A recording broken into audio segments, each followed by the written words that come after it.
ഈശോ മിശിഹായിൽ ഏറ്റവും അധികം സ്നേഹിക്കപ്പെടുന്ന മാതാപിതാക്കളെ, സഹോദരീ സഹോദരങ്ങളെ, കർത്താവ് ഈശോ മിശിഹായുടെ മനുഷ്യാവതാരത്തെക്കുറിച്ച് ധ്യാനിക്കുമ്പോൾ ഏറ്റവും അധികം സന്തോഷം തോന്നുന്ന, ആഹ്ലാദം പകരുന്ന ഒരു ചിന്ത, ദൈവം ഈ ഭൂമിയിൽ അവതരിക്കാൻ ഒരു കുടുംബത്തെ ഉപയോഗിച്ചു, അല്ലെങ്കിൽ ഒരു കുടുംബത്തിൽ വന്ന് ജനിച്ചു എന്നുള്ള സന്തോഷം പകരുന്ന ചിന്തയാണ്. കർത്താവ് ഈ ഭൂമിയിൽ അവതരിക്കാൻ, ഈശോ ഈ ഭൂമിയിൽ മനുഷ്യാവതാരം ചെയ്യാൻ ഒരു കുടുംബത്തെ ഉപയോഗിച്ചു, അല്ലെങ്കിൽ ഒരു കുടുംബത്തിൽ വന്ന് ജനിച്ചു എന്നുള്ളത് ഏറെ നമുക്ക് ആനന്ദം പകരുന്ന, ആഹ്ലാദം പകരുന്ന ഒരു ചിന്തയാണ്, ധ്യാനമാണ്. ഒരുപക്ഷെ നമ്മളിങ്ങനെ ചിന്തിച്ചേക്കാം, കുടുംബത്തിലല്ലാതെ എങ്ങനെയാണ് ദൈവപുത്രന് വന്ന് പിറക്കാൻ സാധിക്കുക എന്ന്.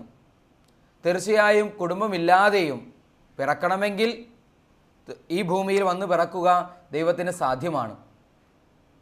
പുരാതന ഇതിഹാസങ്ങളിലെ സങ്കല്പങ്ങളൊക്കെ നോക്കുമ്പോൾ, അല്ലെങ്കിൽ ഇതര മതങ്ങളിലെ ഈശ്വരാവതാര സങ്കല്പങ്ങളെക്കുറിച്ചൊക്കെ ചിന്തിക്കുമ്പോൾ അത്തരം ചിന്തകൾ വളരെ ശക്തമായി അവിടെ നിഴലിക്കുന്നതായി നമുക്ക് കാണാനായിട്ട് സാധിക്കും.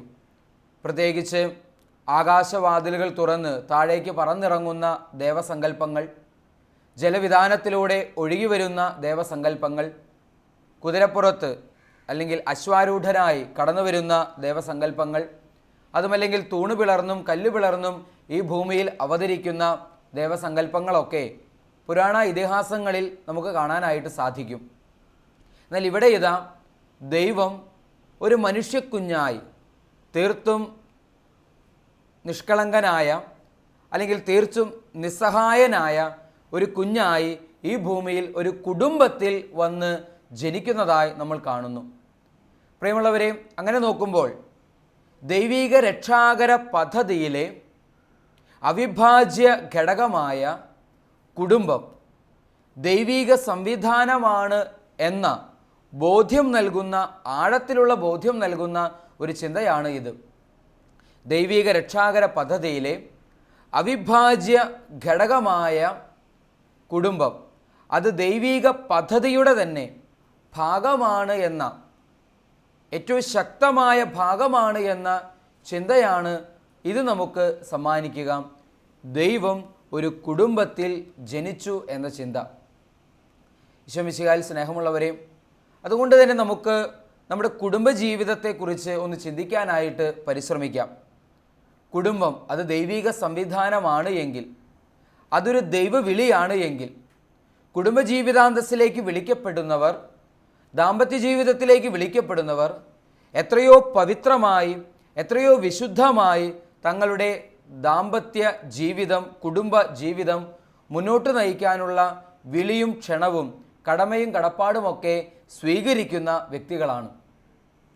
നമുക്ക് കുടുംബജീവിതത്തെക്കുറിച്ച് ധ്യാനിക്കുമ്പോൾ ഒരുപക്ഷെ പ്രബോധനങ്ങളെക്കാളും അധികമായി മനുഷ്യഹൃദയങ്ങളെ സ്വാധീനിക്കുന്നത് ജീവിത മാതൃകകളായതിനാൽ, മാതൃക നൽകി കടന്നുപോയ വിശുദ്ധ കുടുംബങ്ങളെ, തിരുക്കുടുംബങ്ങളെ ഒന്ന് ധ്യാനിക്കാനായിട്ട് ഏതാനും നിമിഷം പരിശ്രമിക്കാം. വിശുദ്ധരെ വിരിയിപ്പിച്ച കുടുംബങ്ങൾ, വിശുദ്ധരെ വിരിയിപ്പിച്ച കുടുംബങ്ങൾ. പ്രിയപ്പെട്ടവരെ, കത്തോലിക്ക തിരുസഭയിൽ ഒരുപാട് വിശുദ്ധാത്മാക്കളുണ്ട്. ആയിരക്കണക്കിന്, പതിനായിരക്കണക്കിന്, ലക്ഷക്കണക്കിന്, കോടിക്കണക്കിന് വിശുദ്ധർ, അറിയപ്പെടുന്നവരും അറിയപ്പെടാത്തവരുമായി കത്തോലിക്ക തിരുസഭയിലുള്ള കാര്യം നമുക്കറിയാം. ഈശോയിൽ സ്നേഹമുള്ളവരെ, ഒത്തിരിയേറെ വിശുദ്ധർ വളരെയധികം പ്രസിദ്ധരാണ്. ഇങ്ങനെ പ്രസിദ്ധരായ വിശുദ്ധരെ നമുക്കെല്ലാവർക്കും അറിയാം. ലോകം മുഴുവനും അൾത്താരയിൽ വണങ്ങപ്പെടുന്ന, നമ്മളെല്ലാവരും മിക്കവാറും ദിവസങ്ങളിലൊക്കെ പ്രാർത്ഥിക്കുന്ന, മധ്യസ്ഥം തേടുന്ന അനേകം വിശുദ്ധർ. എന്നാൽ ഈ വിശുദ്ധരെ വിരിയിപ്പിച്ച കുടുംബത്തെ നമുക്ക് പരിചയമുണ്ടോ? മറ്റൊരു രീതിയിൽ ചിന്തിച്ചാൽ, ഈ വിശുദ്ധരുടെ ഹൃദയത്തിൽ വിശുദ്ധ ബീജം നിക്ഷേപിച്ച, വിശുദ്ധിയുടെ വിത്ത് നിക്ഷേപിച്ച, പ്രാർത്ഥനയുടെ നനജലം ഒഴിച്ചുകൊടുത്ത്, സുഹൃത ജീവിത മാതൃകയുടെ വളമിട്ടുകൊടുത്ത് അവരെ വളർത്തി വലുതാക്കി വിശുദ്ധിയുടെ ചെടിയായി, വിശുദ്ധിയുടെ മരമായി, വിശുദ്ധിയുടെ വടവൃക്ഷമായി, അതിൽ ആത്മീയ ഫലങ്ങൾ പുറപ്പെടുവിക്കുന്ന, ആത്മീയ നന്മകൾ വർഷിക്കുന്ന വിശുദ്ധിയുടെ മരമാക്കി അവരെ വളർത്തിക്കൊണ്ടുവന്ന വിശുദ്ധരായ മാതാപിതാക്കളെ നമ്മൾ അറിയുമോ? തിരശീലയ്ക്ക് പുറകിൽ മറഞ്ഞു നിൽക്കുന്ന ഈ വിശുദ്ധ കലാകാരന്മാരെ നമ്മൾ അറിയുമോ? പ്രിയപ്പെട്ടവരെ, ഏതൊരു കലാരൂപവും ഒരു സ്റ്റേജിൽ അരങ്ങേറുമ്പോൾ, അരങ്ങിൽ കലാകാരന്മാർ ആടിത്തിമർക്കുമ്പോൾ, ജനക്കൂട്ടം അവരുടെ പെർഫോമൻസ് കണ്ട് കൈയടിക്കുമ്പോൾ പ്രത്യേകം ഓർക്കുക, അണിയറയിൽ വിയർപ്പൊഴുക്കി അധ്വാനിക്കുന്ന കുറേ അദൃശ്യരായ അറിയപ്പെടാത്ത കലാകാരന്മാരുണ്ട്. ഏതൊരു കലാരൂപത്തിലും നമുക്ക് ഇത് മനസ്സിലാക്കാവുന്ന യാഥാർത്ഥ്യമാണ്. ഒരു നാടകത്തിൽ അഭിനയിക്കുന്ന വ്യക്തികൾ ഇതാ സ്റ്റേജിൽ അരങ്ങിൽ ആടിത്തിമറക്കുമ്പോൾ അണിയറയിൽ അത്യധ്വാനം ചെയ്യുന്ന ഒത്തിരിയേറെ കലാകാരന്മാരുണ്ട്. അവരുടെ അധ്വാനമില്ല എങ്കിൽ, അവരുടെ പരിശ്രമമില്ല എങ്കിൽ അരങ്ങിൽ ആടിത്തിമർത്ത് വിജയിക്കുക കലാകാരന്മാർക്ക് സാധ്യമല്ല. പ്രിയപ്പെട്ടവരെ, ഇത് ഒരു ഭൗതികമായ യാഥാർത്ഥ്യം, നമുക്കെല്ലാവർക്കും അറിയാവുന്ന, ഊഹിച്ചാൽ ചിന്തിച്ചാൽ മനസ്സിലാക്കാവുന്ന ഒരു യാഥാർത്ഥ്യം. ഉദാഹരണത്തിന് നമ്മളൊരു സിനിമ കാണുമ്പോൾ ആ സിനിമയിൽ പ്രത്യക്ഷപ്പെടുന്ന, സ്ക്രീനിൽ പ്രത്യക്ഷപ്പെടുന്ന കലാകാരന്മാരെ മാത്രമേ നമ്മൾ നേരിട്ട് കാണുന്നുള്ളൂ, നമുക്ക് പരിചയമുള്ളൂ, അവർക്ക് വേണ്ടിയാണ് നമ്മൾ കൈയടിക്കാറുള്ളത്. എന്നാൽ ഒരു സിനിമയാകണമെങ്കിൽ, അത് ഏറ്റവും മനോഹരമായ രീതിയിൽ വിജയിക്കണമെങ്കിൽ അണിയറയിൽ അധ്വാനിക്കുന്ന കരങ്ങൾ എത്രയോ കരങ്ങളാണ്. അണിയറയിൽ അധ്വാനിക്കുന്ന വ്യക്തികൾ എത്രയോ വ്യക്തികളാണ്. അണിയറയിൽ അധ്വാനിക്കുന്നവരുടെ കഴിവും കപ്പാസിറ്റിയും, അണിയറയിൽ അധ്വാനിക്കുന്നവരുടെ പരിശ്രമവും അവരുടെ ടാലൻറ്റുമൊക്കെ പരിശോധിച്ചാൽ അത് എത്രയോ വലുതാണ് എന്ന് നമുക്ക് കുറച്ചൊക്കെ ഊഹിച്ചാൽ, ചിന്തിച്ചാൽ മനസ്സിലാക്കാനായിട്ട് സാധിക്കും. പ്രിയപ്പെട്ടവരെ, ഞാനിത് പറഞ്ഞത് ഇതേ യാഥാർത്ഥ്യത്തിൻ്റെ വെളിച്ചത്തിൽ ആത്മീയ ജീവിതത്തിൽ നമുക്കൊന്ന് കണ്ണോടിച്ച് വിശുദ്ധരെ രൂപപ്പെടുത്തിയ അണിയറയിലെ തിരശീലയ്ക്ക് പുറകിലെ ആ വിശുദ്ധ കലാകാരന്മാരെ മനസ്സിലാക്കാൻ ശ്രമിക്കാം. തീർച്ചയായിട്ടും വിശുദ്ധിയും വിശുദ്ധ ജീവിതവും ഒരിക്കലൊരു നാടകമോ സിനിമയോ ഒന്നുമല്ല, അത് പച്ചയായ ജീവിത യാഥാർത്ഥ്യമാണ്. ഈ പച്ചയായ ജീവിത യാഥാർത്ഥ്യത്തിൽ അനേകം വിശുദ്ധർ കത്തോലിക്ക തിരുസഭയ്ക്ക് സമ്മാനിക്കപ്പെട്ടിട്ടുണ്ട് എങ്കിൽ, ലോകം മുഴുവനും മാതൃക നൽകുന്ന അനേക പുണ്യാത്മാക്കൾ ഈ ഭൂമിക്ക് സമ്മാനിക്കപ്പെട്ടിട്ടുണ്ടെങ്കിൽ, അതിൻ്റെ പുറകിൽ അതിനായി അധ്വാനിച്ചിട്ടുള്ള ഒത്തിരിയേറെ വിശുദ്ധരായ മാതാപിതാക്കളുണ്ട്. അവരെ നമ്മളൊന്ന് പരിചയപ്പെടേണ്ടേ? അവരെക്കുറിച്ചും നമ്മളൊന്ന് അറിയണ്ടേ? തീർച്ചയായും ഒരു കുടുംബത്തെ കുടുംബമാക്കി മാറ്റാൻ, അല്ലെങ്കിൽ തിരുക്കുടുംബമാക്കി മാറ്റാൻ, വിശുദ്ധ കുടുംബമാക്കി മാറ്റാൻ, കുടുംബങ്ങളിൽ വിശുദ്ധർ വിരിയിക്കപ്പെടുവാൻ തീർച്ചയായും വിശുദ്ധ കുടുംബങ്ങളെ വിശുദ്ധ കുടുംബങ്ങളാക്കി മാറ്റിയ, അല്ലെങ്കിൽ വിശുദ്ധരെ വാർത്തെടുത്ത മാതാപിതാക്കളെക്കുറിച്ച് നമ്മൾ അറിഞ്ഞിരിക്കേണ്ടതുണ്ട്. വിശുദ്ധനായിരിക്കുന്ന ചാവറ പിതാവിനെ നമ്മളെല്ലാവരും അറിയും. എന്നാൽ അദ്ദേഹത്തിൻ്റെ വിശുദ്ധരായ മാതാപിതാക്കളെ നമ്മൾ അറിയുമോ? വിശുദ്ധ അൽഫോൻസാമയെ നമ്മളെല്ലാവരും അറിയും. എന്നാൽ അൽഫോൻസാമയിലേക്ക് വിശുദ്ധി നിക്ഷേപിക്കാൻ വേണ്ടി അത്യധ്വാനം ചെയ്ത, പ്രാർത്ഥനയുടെ വിത്തുപാകിയ അൽഫോൻസാമയുടെ അപ്പച്ചനെയും അമ്മയെയും നമ്മൾ അറിയുമോ? ഇതുപോലെ മദർ തെരേസ എന്ന ലോകം മുഴുവനും ഹൃദയത്തിലേറ്റിയ വലിയൊരു വിശുദ്ധാത്മാവിനെ നമ്മളെല്ലാവരും അറിയും. ഫ്രാൻസിസ് അസീസിയെ നമ്മളെല്ലാവരും അറിയും. അദ്ദേഹത്തിൻ്റെ അമ്മയെ നമുക്ക് പരിചയമുണ്ടോ? ഫ്രാൻസിസ് സേവ്യറെ നമ്മളെല്ലാവരും അറിയും. അദ്ദേഹത്തിൽ പ്രാർത്ഥനയുടെ വിശുദ്ധിയുടെ വിത്ത് വിതച്ച അമ്മയെ നമുക്ക് പരിചയമുണ്ടോ? ഇങ്ങനെ കത്തോലിക്ക തിരുസഭയിലെ ഓരോ വിശുദ്ധാത്മാക്കളുടെ ജീവചരിത്രം എടുത്ത് പരിശോധിക്കുമ്പോൾ ആ വിശുദ്ധരെ വിരിയിപ്പിച്ച, വിശുദ്ധരിൽ വിശുദ്ധി വിരിയിപ്പിച്ച വിശുദ്ധരായ മാതാപിതാക്കളെ നമുക്ക് പരിചയമുണ്ടോ? ഈശോ മിശിഹായിൽ സ്നേഹമുള്ളവരെ, ഏതാനും ചില വിശുദ്ധരെയും ആ വിശുദ്ധരായ വ്യക്തികളുടെ വിശുദ്ധ മാതാപിതാക്കളെയും നമുക്കൊന്ന് പരിചയപ്പെടാനായിട്ട് ശ്രമിക്കാം. ഞാനിപ്പോൾ പറഞ്ഞ എല്ലാ വിശുദ്ധാത്മാക്കളും തീർച്ചയായും സന്യസ്തരോ സമർപ്പിതരോ പുരോഹിതരോ ഒക്കെയാണ്. എന്നാൽ പ്രത്യേകം ഓർക്കുക, ഒരുപക്ഷേ നമ്മുടെയൊക്കെ മനസ്സിലേക്ക് കടന്നു വരാൻ സാധ്യതയുള്ള ഒരു ചിന്ത, സന്യാസ ആശ്രമത്തിലെ പരിശ്രമങ്ങളിലൂടെ അല്ലെങ്കിൽ പരിശീലനത്തിലൂടെ അനേകരെ വിശുദ്ധരായി മാറുന്നുവെന്ന്. തീർച്ചയായും സന്യാസ ആശ്രമത്തിലെ പരിശീലനങ്ങളും പരിശ്രമങ്ങളും, അല്ലെങ്കിൽ അവർക്ക് നൽകപ്പെടുന്ന പരിശീലനങ്ങൾ, അതുപോലെ തന്നെ കന്യാസ്ത്രീ മഠത്തിലോ ആശ്രമത്തിലോ ഒക്കെ നൽകപ്പെടുന്ന പരിശീലനങ്ങൾ ഒരു വ്യക്തിയെ വിശുദ്ധിയിൽ വളർത്തിക്കൊണ്ടുവരുവാൻ ഒത്തിരിയേറെ സഹായിക്കുമെന്നുള്ള കാര്യത്തിൽ ഒരു സംശയവുമില്ല. എന്നാൽ പ്രത്യേകം ഓർക്കുക, കുഞ്ഞുനാളിൽ തന്നെ സ്വന്തം മാതാപിതാക്കളിൽ നിന്ന് ലഭിച്ചിരിക്കുന്ന, സ്വന്തം അപ്പനിൽ നിന്നും അമ്മയിൽ നിന്ന് ലഭിച്ചിരിക്കുന്ന പ്രാർത്ഥനാ ചൈതന്യത്തെ, വിശ്വാസ പരിശീലനത്തെ, അതിൻ്റെ വിത്തുകളെ ഹൃദയത്തിൽ സ്വീകരിച്ചിരിക്കുന്ന വ്യക്തികളെ അവരുടെ ജീവിതത്തിൽ അവർ സ്വീകരിച്ചിരിക്കുന്ന വിശുദ്ധിയുടെ വിത്തിനു മുകളിൽ വെള്ളമൊഴിച്ചു കൊടുക്കുക എന്ന ദൗത്യം മാത്രമേ സന്യാസ പരിശീലനത്തിന് നിർവഹിക്കാനായിട്ട് സാധിക്കുകയുള്ളൂ ഒരു വിശുദ്ധനെ, ഒരു വിശുദ്ധയെ വാർത്തെടുക്കുന്ന കാര്യത്തിൽ. എന്ന് വെച്ച് കഴിഞ്ഞാൽ തീർച്ചയായും സന്യാസ പരിശീലനത്തിലൂടെ, ആശ്രമത്തിലെ പരിശ്രമത്തിലൂടെ, കന്യാസ്ത്രീ മഠത്തിലെ പരിശീലനത്തിലൂടെ അനേകം വിശുദ്ധരുണ്ടാകുന്നുണ്ട്. എന്നാൽ ഓർക്കുക, അത്തരം സാഹചര്യങ്ങൾ സൃഷ്ടിക്കാനും വിശുദ്ധിയിൽ വളരാൻ ആഗ്രഹിക്കുന്ന വ്യക്തികൾക്ക് വിശുദ്ധിയിൽ വളരാനുള്ള അവസരമൊരുക്കുവാനുമാണ് ആശ്രമങ്ങൾക്കും മഠങ്ങൾക്കുമൊക്കെ സാധിക്കുക.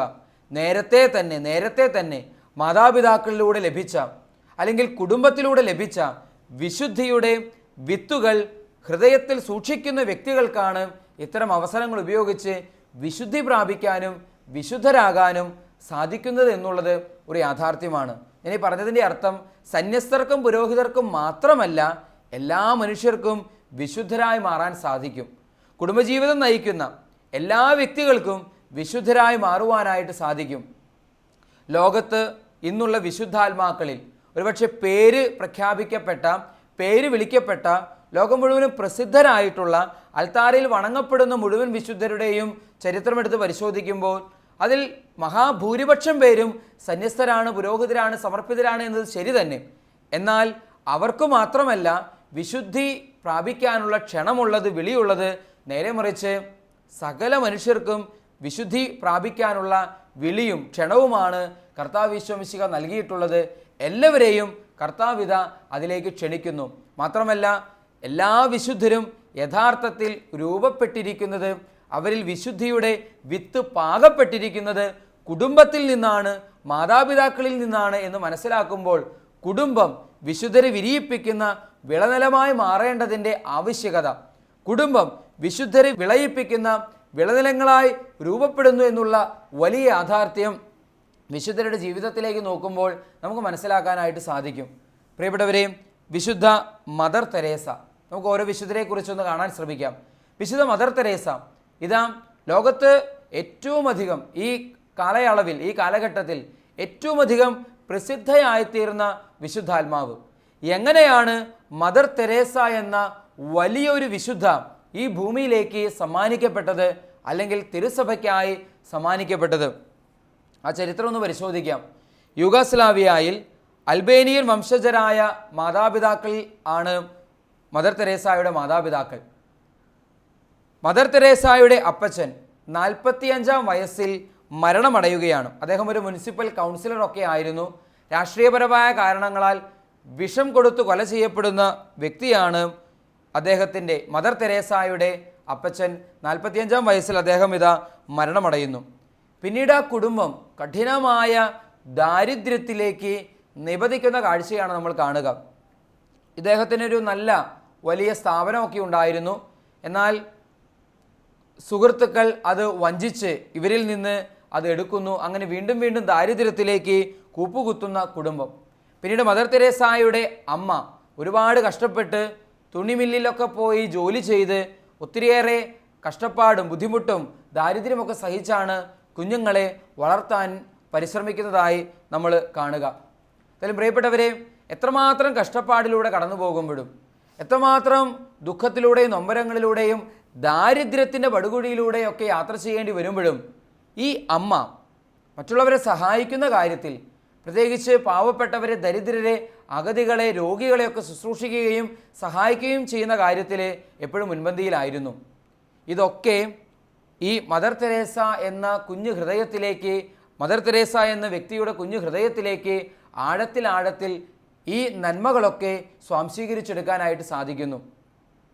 ഏതെങ്കിലും ദരിദ്രർ വന്ന് ഈ അമ്മയുടെ മുൻപിൽ കൈ നീട്ടുമ്പോൾ, മദർ തെരേസായുടെ അമ്മയ്ക്ക് മുൻപിൽ കരം നീട്ടുമ്പോൾ ആ കരം നിരാശയോടെ മടക്കേണ്ടതായി ഒരിക്കലും വന്നിട്ടില്ല. ചിലപ്പോഴൊക്കെ സ്വന്തം കുഞ്ഞുങ്ങൾക്ക് വേണ്ടി വെച്ചിരിക്കുന്ന ഭക്ഷണത്തിൽ നിന്ന് പോലും ഈ ദരിദ്രരായ വ്യക്തികൾക്ക് ഭക്ഷണം എടുത്തു കൊടുത്ത് അവരുടെ വിശപ്പടക്കുവാനൊക്കെ ഈ അമ്മ പരിശ്രമിച്ചിരുന്നതായി ചരിത്രം വായിക്കുമ്പോൾ നമുക്ക് മനസ്സിലാക്കാനായിട്ട് സാധിക്കും. അതുപോലെ തന്നെ പ്രായമായവരോട് പ്രത്യേക കരുണ കാണിച്ചിരുന്നൊരു വ്യക്തിയായിരുന്നു കുഞ്ഞു മദർ തെരേസായുടെ അമ്മ. ഇതാ വളരെ പ്രായമുള്ള ഒരു സ്ത്രീയെ സ്ഥിരമായി സഹായിക്കാനായി ഈ അമ്മ പോയിരുന്നു. പ്രത്യേകിച്ച് ആ വീട് മുഴുവൻ അടിച്ചു വൃത്തിയാക്കുക, ആ പ്രായമായ അമ്മ ആരോരുമില്ലാതെ ഒറ്റയ്ക്ക് കഴിയുന്ന ആ സാധു സ്ത്രീയുടെ വീട് മുഴുവൻ അടിച്ചു വൃത്തിയാക്കുക, വസ്ത്രം അലക്കി കൊടുക്കുക, അത്യാവശ്യത്തിന് ഭക്ഷണമൊക്കെ എത്തിച്ചു കൊടുക്കുക, മരുന്ന് കൊടുക്കുക തുടങ്ങിയ കാര്യങ്ങളൊക്കെ ചെയ്ത് ഈ പ്രായമായ അമ്മൂമ്മയെ ഈ അമ്മ സഹായിച്ചിരുന്നു. അപരിചിതയായ ഈ സ്ത്രീയെ സ്ഥിരമായി മരണം വരെയും സഹായിച്ചിരുന്നു.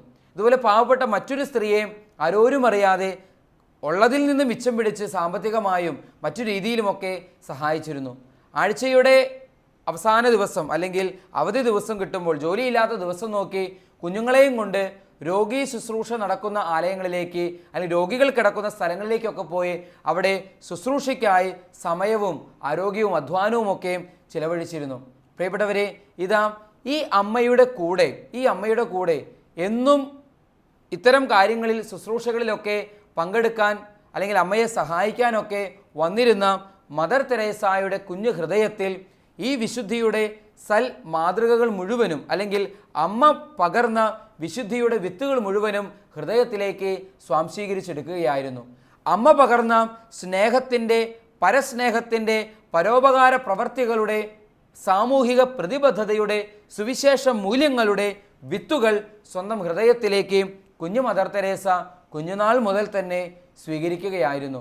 പ്രിയപ്പെട്ടവരെ, നമുക്കറിയാം പിന്നീട് ആ കുഞ്ഞു മദർ തെരേസ പ്രായമായ മഠത്തിൽ ചേർന്ന് അതിനുശേഷം ഇതാ കൽക്കത്തായിലെ തെരുവോരങ്ങളിൽ തൻ്റെ ജീവനും ജീവിതവും ക്രിസ്തുവിന് വേണ്ടി സമർപ്പിക്കാൻ തെരുവോരങ്ങളിലേക്ക് ഇറങ്ങിത്തിരിച്ച് പാവപ്പെട്ട മനുഷ്യരെ ശുശ്രൂഷിച്ച് അവരുടെ ജീവിതത്തിലേക്ക് സ്നേഹവും സന്തോഷവും വാരി വിതറി അവരുടെ കണ്ണുനീര് തുടച്ചു മാറ്റി അവരെ ആശ്വസിപ്പിച്ച് അവരെ സ്വന്തം മക്കളെ പോലെ പരിചരിച്ചിരുന്ന വിശുദ്ധ മദർ തെരേസ, വിശുദ്ധയായി തീർന്ന മദർ തെരേസ കുഷ്ഠരോഗിയുടെ അഴുകി ദ്രവിച്ച കൈവിരലുകളും കൈകളുമൊക്കെ കർത്താവീശോ മിശിഹായുടെ ആണിപ്പഴുതുകളുള്ള കൈകളായി തിരിച്ചറിഞ്ഞ് ശുശ്രൂഷിക്കാൻ തയ്യാറായ വിശുദ്ധ മദർ തെരേസ, ക്ഷയരോഗി ചുമച്ചു തുപ്പുന്ന ചോര കർത്താവീശോ മിശിഹായുടെ തിരുരക്തമായി കണ്ട് അതിനെ കൈക്കുമ്പിളിൽ സ്വീകരിക്കാനും ആ വ്യക്തിയെ ശുശ്രൂഷിക്കാനുമൊക്കെ തയ്യാറായ വിശുദ്ധയായ മദർ തെരേസ.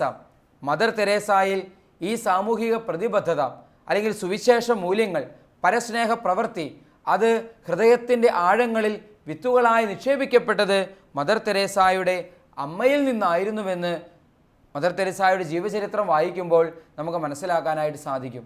മദർ തെരേസ പറയുന്ന വാക്കുകൾ ഇപ്രകാരമാണ്: എൻ്റെ അമ്മയുടെ മടിത്തട്ടാണ് എൻ്റെ പ്രാഥമിക വിദ്യാലയം.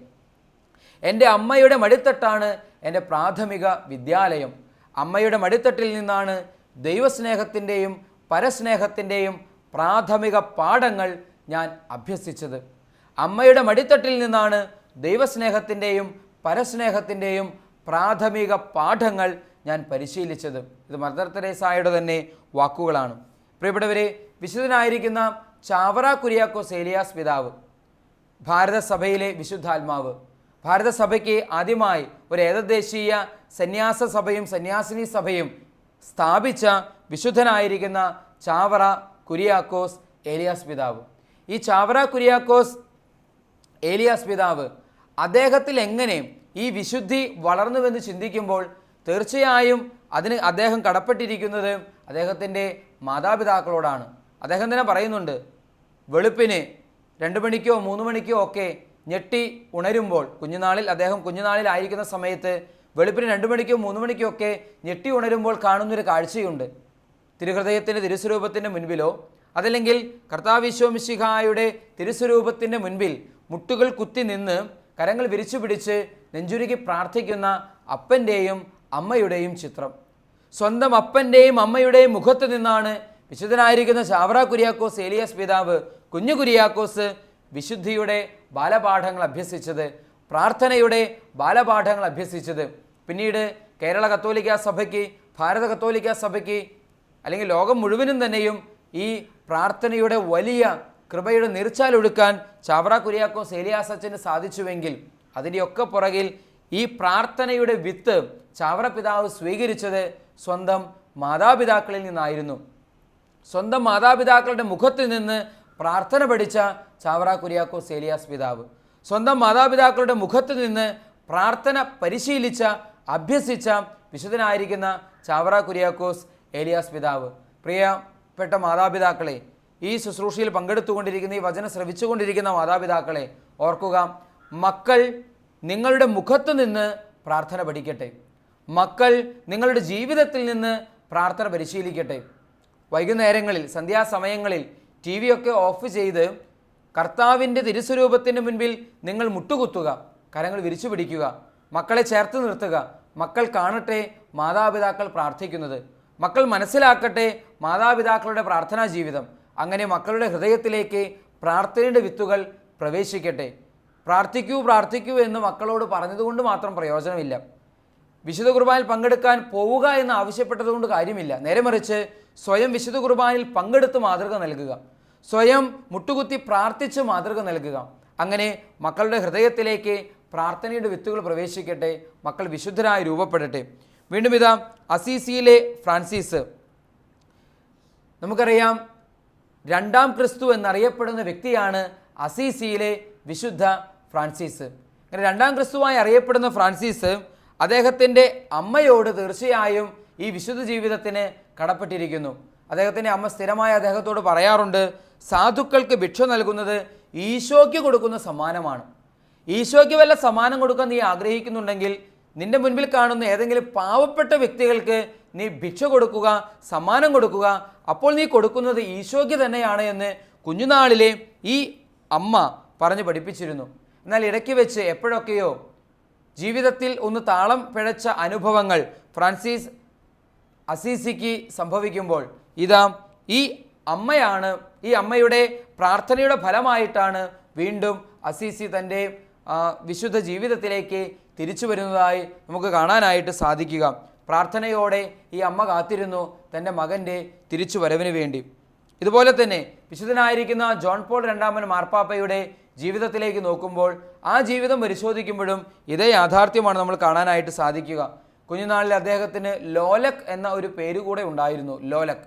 ഈ കുഞ്ഞു ലോലക്ക്, അദ്ദേഹത്തിൻ്റെ അമ്മ 9 വയസ്സ് മാത്രം ജോൺ പോൾ രണ്ടാമൻ മാർപ്പാപ്പയ്ക്ക്, അല്ലെങ്കിൽ ലോലക്ക് എന്ന കുഞ്ഞു പയ്യന് 9 വയസ്സ് മാത്രം ഉണ്ടായിരുന്നപ്പോൾ അമ്മ മരിക്കുകയാണ്. പിന്നീട് അദ്ദേഹത്തിന് പരിശീലനം നൽകുന്നത് അദ്ദേഹത്തിൻ്റെ അപ്പച്ചനായിരുന്നു.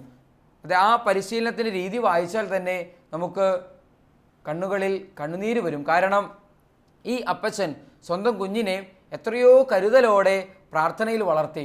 ഒരു ജപമാലയെടുത്ത് അതിൻ്റെ 2 അറ്റങ്ങളിൽ പിടിച്ച് ഒരുമിച്ചിരുന്ന് അല്ലെങ്കിൽ ഒരുമിച്ച് മുട്ടുകുത്തി അവർ ജപമാല ചൊല്ലുമായിരുന്നു. ബൈബിൾ എടുത്ത് 2 വശങ്ങളിൽ ഒരുമിച്ച് പിടിച്ച് അവർ ഒരുമിച്ച് ബൈബിൾ വായിക്കുമായിരുന്നു, ഒരുമിച്ച് പള്ളിയിൽ പോകുമായിരുന്നു. ഇങ്ങനെ എല്ലാ കാര്യങ്ങളും, പ്രാർത്ഥനയുടെ പരിശീലനം മുഴുവനും ഇതാ ഈ അപ്പനിൽ നിന്ന് കുഞ്ഞു ജോൺ പോളിന് അഥവാ ലോലക്കിന് ലഭിക്കുന്ന കാഴ്ചയാണ് നമുക്ക് കാണാനായിട്ട് സാധിക്കുക. പ്രിയപ്പെട്ടവരെ, മാത്രമല്ല അമ്മ മരിച്ചതിന് ശേഷം മാതാവിൻ്റെ തിരുസ്വരൂപത്തിന് മുൻപിൽ കൊണ്ടുപോയി നിർത്തി, മോനെ നിൻ്റെ അമ്മ ഇനി മുതൽ പരിശുദ്ധ കന്യകാമറിയമാണ് എന്ന് പറഞ്ഞ് എല്ലാ കാര്യങ്ങളും മറിയത്തിന് സമർപ്പിച്ച് പ്രാർത്ഥിക്കുക, മാതാവ് നിന്നെ സംരക്ഷിച്ചുകൊള്ളുമെന്ന് പറഞ്ഞ് അമ്മയ്ക്ക് ഈ മകനെ സമർപ്പിക്കുന്ന കുഞ്ഞു ലോലക്കിൻ്റെ അല്ലെങ്കിൽ ജോൺ പോൾ രണ്ടാമൻ മാർപ്പാപ്പ, കുഞ്ഞു ജോൺ പോൾ രണ്ടാമൻ മാർപ്പാപ്പയുടെ അപ്പച്ചനെയാണ് ചരിത്രത്തിൽ നമുക്ക് കാണാനായിട്ട് സാധിക്കുക. പ്രിയപ്പെട്ടവരെ, അപ്പനിൽ നിന്ന് കിട്ടിയ ഈ പ്രാർത്ഥന ചൈതന്യമാണ് പിന്നീട് ശക്തമായ മാതൃഭക്തിയിൽ അദ്ദേഹത്തെ വളർത്തുന്നതായൊക്കെ നമ്മൾ കാണുക. ഇങ്ങനെ ഏതൊരു വിശുദ്ധൻ്റെയും ജീവചരിത്രം എടുത്ത് പരിശോധിക്കുമ്പോൾ നമുക്ക് കാണാനായിട്ട് സാധിക്കും അതിൻ്റെ ഒക്കെ പുറകിൽ വിശുദ്ധരായ ചില മാതാപിതാക്കളുള്ള വിവരം. നമ്മുടെ കുടുംബങ്ങളിൽ വളർന്നു വരുന്ന കുഞ്ഞുങ്ങൾക്ക് വിശുദ്ധിയുടെ മാതൃക നൽകാൻ, പ്രാർത്ഥനയിൽ അവരെ വളർത്താൻ, വിശുദ്ധരാക്കി മാറ്റാൻ പരിശ്രമിക്കാം. ഈശോ അനുഗ്രഹിക്കട്ടെ. പിതാവിൻ്റെയും പുത്രൻ്റെയും പരിശുദ്ധാത്മാവിൻ്റെയും നാമത്തിൽ ആമേൻ.